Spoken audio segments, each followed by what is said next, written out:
में एक चीज़ मुसलसल वाज़ेह हो रही है कि अमेरिकी सदर ट्रंप जब भी मशरिक़ वस्ता में किसी नए सिफारती मुआहदे या बातचीत का इंदिया देते हैं तो खित्ते में कशीदगी बढ़ जाती है। वाज़ेह रहे कि दिसंबर 2024 में शाम में सदर बशार अल असद की आमरीत का खात्मा होने के बाद से बागियों की हुकूमत कायम है और इस हुकूमत को खित्ते में सऊदी अरब और तुर्की जैसे ममालिक की हिमायत हासिल है। जबकि मई में जब अमरीकी सदर ट्रंप ने मशरिक़ वस्ता का दौरा किया था तो उस दौरान उनकी सऊदी अरब में शाम के नए सदर अहमद अल-शरा से खुसूसी मुलाकात हुई थी और इस दौरे के दौरान ट्रंप ने शाम पर कई सालों से आयद पाबंदियाँ भी ख़त्म करने का ऐलान कर दिया था, जो उन्होंने गुज़श्ता माह बाज़ाब्ता तौर पर ख़त्म भी कर दिए थे। इसके अलावा ये खबरें भी सामने आई कि अमेरिका शाम और इसराइल के दरमियान खुफिया मुज़ाकरात भी करवा रहा है ताकि दोनों ममालिक के ताल्लुकात कायम हो सकें। मगर ऐसे में अब इसराइल बाज़ाब्ता तौर पर शामी हुकूमत के अहदाफ को निशाना बना रहा है।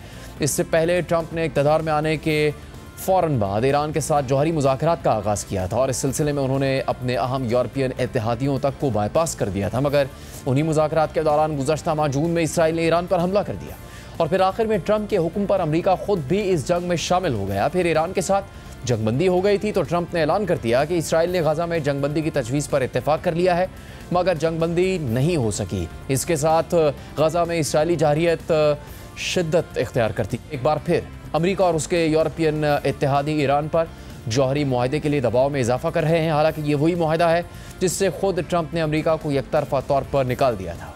अमेरिकी न्यूज़ वेबसाइट एक्सियोस की रिपोर्ट के मुताबिक 3 बाखबर ज़राए ने इस बात की तस्दीक की है कि अमरीकी वज़ीर ख़ारजा मार्को रूबियो की फ्रांस, जर्मनी और बरतानिया के वज़राए ख़ारजा से होने वाली एक टेलीफोनिक गुफ्तगू में ईरान के साथ जौहरी मुआहदा तय करने के लिए अगस्त के आखिर को गैर रस्मी डेडलाइन के तौर पर मुकर्रर करने पर इत्तेफाक हो गया है। ज़राए के मुताबिक अमरीकी वज़ीर ख़ारजा मार्को रूबियो और यूरोपीय ममालिक के वज़राए ख़ारजा के दरमियान होने वाली फ़ोन कॉल का मकसद ईरान से मुतालिक स्नैपबैक पाबंदियों और जौहरी सिफारतकारी के आइंदा लाहेअमल पर मुश्तरका हकमत अमली तय करना था। 2 ज़राए के मुताबिक यूरोपीय ममालिक अब आइंदा दिनों में ईरान से बातचीत करेंगे और इसे ये पैगाम देंगे कि अगर वो दुनिया को अपने जौहरी प्रोग्राम पर मुतमईन करने के लिए मुनासिब इक़दाम करे तो वो स्नैपबैक पाबंदियों से बच सकता है।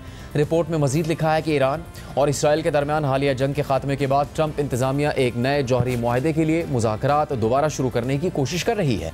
फ्रांस, जर्मनी और बरतानिया, जिन्हें E3 भी कहा जाता है, इसराइल के कुछ हुकाम को ये खदशा जाहिर कर चुके हैं कि कहीं ट्रंप इंतज़ामिया यूरोपीय ममालिक पर दबाव ना डाले कि वो स्नैपबैक पाबंदियाँ आयद ना करें ताकि मुज़ाकरात को नुकसान ना पहुँचे। लेकिन गुज़श्ता हफ्ते इसराइली वज़ीर आज़म नेतन्याहू ने जब वाइट हाउस का दौरा किया तो उन्होंने अमरीकी सदर ट्रंप, अमरीकी वज़ीर ख़ारजा मार्को रूबियो और ट्रंप के खुसूसी नुमाइंदे स्टीव विटकॉफ से मुलाकात में वाज़ेह तौर पर कहा कि अमरीका को ईरान पर दबाव डालना चाहिए।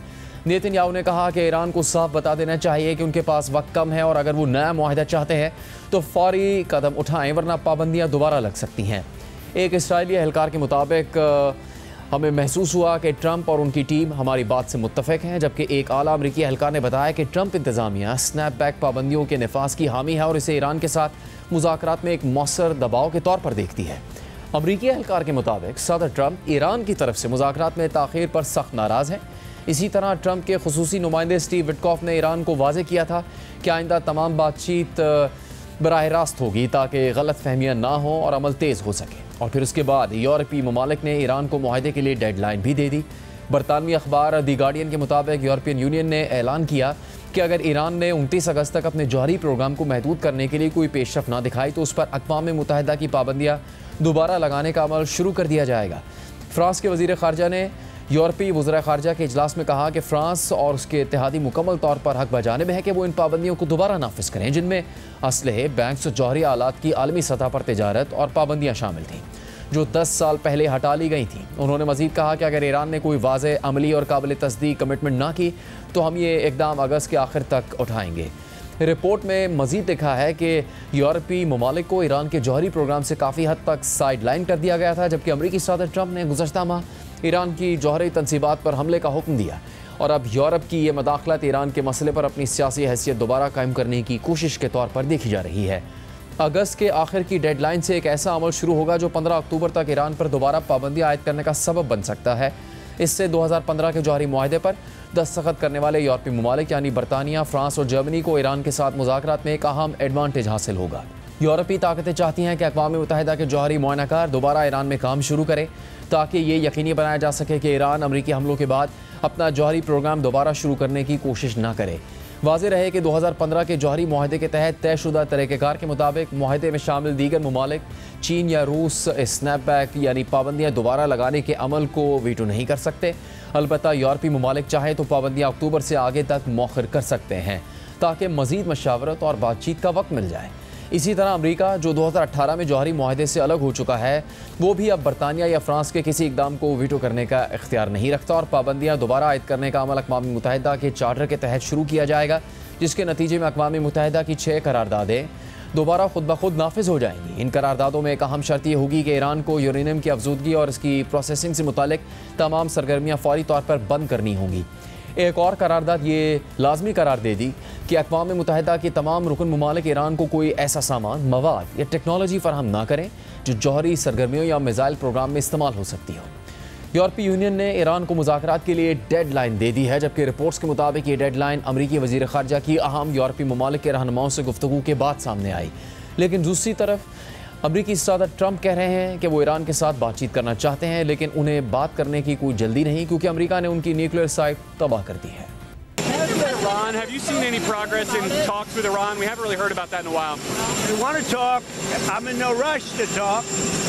They would like to talk. I'm in no rush to talk because we obliterated their site. They'd have to start all over. In fact, it's obliterated to the point that it's not usable anymore.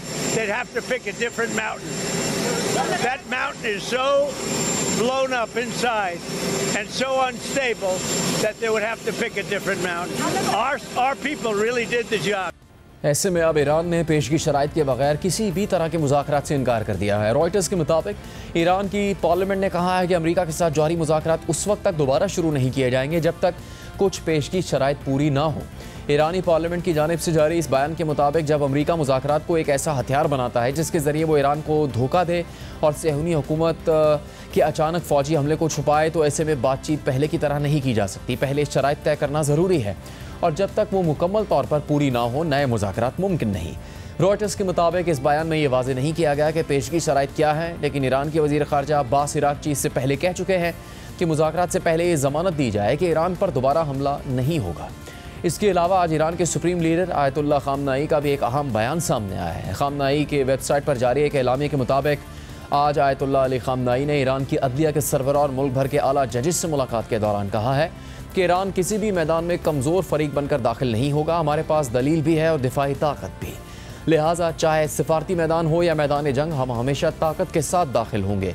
बयान के मुताबिक ईरानी supreme leader ने मज़ीद कहा कि हमारे दुश्मनों ने यह मनसूबा बनाया था कि वो ईरान में मखसूस शख्सियात और मराकज़ को निशाना बनाकर निज़ाम को कमज़ोर कर देंगे, फिर अपने मुनाफिक और बादशाहत पसंद एजेंट्स को मुतहरिक करके सड़कों पर लाएंगे और इस शोरिश के ज़रिए इस्लामी निज़ाम का तख्ता उलट देंगे। लेकिन हकीकत में उसका उलट हुआ और ईरानी अवाम ने दुश्मन की तवक्कुआत के बरक्स माली और जानी कुर्बानियाँ देकर इस्लामी निज़ाम का साथ दिया।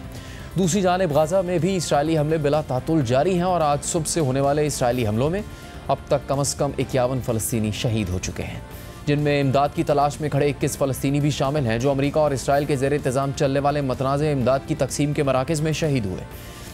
इसी तरह इसराइली फोर्सेस गाज़ा में निहत्ते फ़लस्तीनी शहरियों पर हमलों में कमर्शियल ड्रोन्स का इस्तेमाल कर रही हैं।